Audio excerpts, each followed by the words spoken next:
This is the journey of faith. Thank you all for having us. Thank you.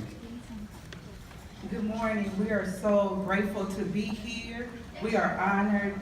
It's a privilege to stand before you to share our story about our journey of faith that we took a little bit over 7 years ago. Both of us, as you heard, are prior DMH employees, and it took faith for us to give it up. And so with that, we want to share. We want to share a little bit about our journey, and not just to share it, but to make sure that we want to leave this room knowing that we inspired someone else to take a journey of your own, to tell your own story. So thank you once again for having us. So I am Mark Vaughn. I've had a wonderful 18-year career with Los Angeles County. I have to take the glasses off to see you and put it on to see the screen. So you'll see me flip between the two. 9 years of my 18-year career was spent with the Los Angeles Superior Court, and my final 9 years was spent with the Department of Mental Health. And it was a wonderful, wonderful career. My last 13 years, I worked with Los Angeles County Department of Mental Health. And out of the 13 years, I worked at Palmdale Mental Health Clinic, where I began to hear the need through our clients that we were serving at the clinic. And a little past that, there was a time where I just didn't want to hear the problem anymore. I wanted to be a part of the solution. So we began to pray about how could we do that? How could we take a journey of faith? And by our prayer, we stepped out and we took a leap of faith to leave everything behind to help someone else. And it took a leap of faith. A huge leap of faith. Some of you might be thinking, 18 years, why not just go the other short distance? Well, we believe we received a calling, and that calling was stronger than retirement, stronger than pension, stronger than 401k. Okay, I'm fighting back the tears. But it was wonderful. So, in 2011, is where we took the faith of just going out into our communities with 11 sack lunches and a case of water and a handful of daily bread devotionals. And we went to a park, and we didn't know what it was going to be like. We didn't know if we were going to be rejected or if we were going to be received. But we took that leap of faith one day, and we went to a park with our sack lunches. And that sack lunch became our monthly feedings. We went out, we went to the park, and it was just a park full of children. And we began to just interact with the children at the park. But while we were there, we saw a couple of homeless people. And so it began to be bigger than what we thought. We thought that we were just going to meet people that were in need. But actually we found that there were people living in the park. There were people that was in the park that didn't have a place, like after sun go down and you have a place to go home. They didn't have that privilege. They were living there. And so the need began to be great. And so we found out, I don't know about anybody else, but have anybody else in this room ever been to the Department of Public Social Services, where people go and to receive government assistance? Whether you work there or whether you're there to receive assistance, it's an all-day journey. So we began to go over there in that parking lot, and I left my husband and my daughter with the sack lunches, and I began to engage with people that were in the parking lot. And while I was there, I was on my way back, and I saw a sheriff talking to my husband. And when I said, oh, we're being rejected today. So I get over there, and he turns around, and it was actually a sheriff that I work with. Because before we took the leap of faith of leaving our jobs, we tested the water. I was still working at the time. And he said, oh, it's you. I'm not going to actually put you out, but I'm going to tell you where to go. And so he took us, he pointed to a place where it's this big, beautiful shade tree. And if anybody have ever visited the Antelope Valley, when it's summer, it is summer.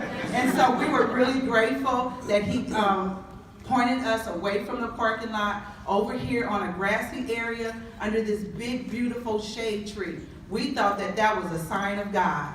And so we were very excited, we were happy, and people began to come by. And they were so grateful, and we were so received in our community. However, it was a bigger need. And we began to understand that the need was even greater than what we could do on our own. So we started homeless outreach. It was an interesting journey. We had no idea how many homeless there were in the Antelope Valley until we were part of the homeless count. I believe it was 2015, 14, somewhere over 5,000. I don't know the actual numbers, but that's a lot. And we decided we'd just do whatever we could do, one individual at a time. We visited the encampments where they lived, and we served them however we could, with physical food, with spiritual food. Again, this is a journey of faith. So in 2015, we heard about the Clergy Academy through one of the employees from DMH, and she approached us. She invited us because as we went out, we saw that it was bigger than us. It was bigger than a sack lunch. We had to be equipped with tools that could actually help them more effectively where they were. So we joined the Clergy Academy. We graduated in 2015. We received, Amen. Thank you. We received so many tools to help us to serve them just where they were. And they live in places that you would never imagine. Under the freeways, we have a big open fields where out here is a little different, even though the need is huge in the Los Angeles area. However, in the Antelope Valley, they live in open fields where we have like bears, and they encounter snakes and rats and you name it, it's in the coyotes. One of the gentlemen that we served out there actually got mauled and killed by a coyote. So the need is real. However, when we go out and we have the tools that we receive from the Clergy Academy, it's absolutely amazing how we know how to speak to them, speak their language, get them help in the areas where they need it the most. So we're really excited, and we are so grateful that we attended the Clergy Academy. And then there's the Clergy Roundtable. This body of folk was very inspirational. It garnered a lot of relationships. We met some very interesting and important folk. It helped us to bring the knowledge of mental illness not only to the homeless folk that we were serving, but also to our congregations of what we might call sane folk. And we discovered that mental illness is everywhere, and it gave us some tools in order to recognize and to be able to help in some way someone that might be dealing with some issues.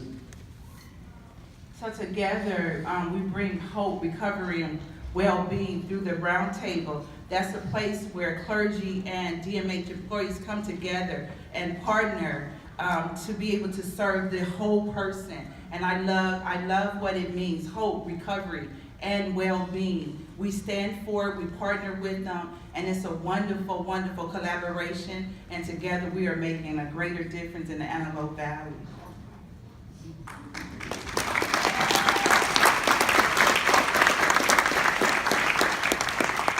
Through that collaboration of the round table, what came out of it was a community homeless outreach collaboration where we go out. Not only we don't go out by ourselves anymore, but we take LOSA come along with us to provide a chance for them to be housed. DMH is the SB 82 team, which is the Shout out to DMH SB 82 team. Anybody from SB 82? They're a wonderful group of folks, and their supervisor, Brenda, his last name, Coombs. Wonderful individual, wonderful, very caring and loving folk. So they take out the mental health piece, and Bart Orthodontia is the medical, one of our community health providers in the Antelope Valley. So through the collaborations, there's spiritual, physical, mental, and medical, and we can come together to go out together because the need is so great, and I continue to say that because the need is great. It's so great that we knew that we couldn't do it alone. So by partnering and collaborating with those that have the other components that is needed, we can serve them more effectively. And next, another meeting, another body of people. The Antelope Valley Health Neighborhoods. Health Neighborhoods, wonderful meeting to get information, there we go, of all the services that's available in the Antelope Valley. There is help. Some of us just don't know how to get or find, or that help even exists. And this body of people brought all those folk together, and in that room is where anybody that have a service, any agency, any company, anybody that has anything that can help someone, it's a body of people in our community that comes together. And now when we can refer someone out, now I know who I'm referring them to. It's different when you're referring someone to somebody that you don't know. But when you have a name, it makes a difference. So now we're coming together and making partners and collaborating. We know each other. It's a place where we come together to get to know what services do you have? What services can we come together and do this thing together? And so we, through the Antelope Valley Health Neighborhood, it started off so small. We had to change it into a bigger venue, and it has grown over the years. We are excited to be a part of it. And through that meeting, we shared our vision because we were going out to serve the homeless. We had a vision of mobile showers because going out there, the homeless didn't want to come out of the fields because their dignity, their identity had been stolen and stricken. They felt like they couldn't get back into the mainstream of life. And so we asked them, we began to talk to them, they began to trust us because we were faithful, just going out and serving. So they began to tell us their story. And in that we were like, well, we have all these services. Won't you come? And we were offering them transportation and everything, but they were really skeptical of coming out to get the services. So we wanted to know, well, what can we do to help you get to that level? And one lady told us, I just want to take a shower. And it just touched my heart. Every time I tell this testimony, it touches my heart as if she just told me that today. And out of my mouth, I said, well, what if I can bring a shower to you? Why did I say that? I have no idea. Right now today, I still don't understand why I asked that question. And so we were invited to the health neighborhoods, we went, and they were talking about, you know, how can we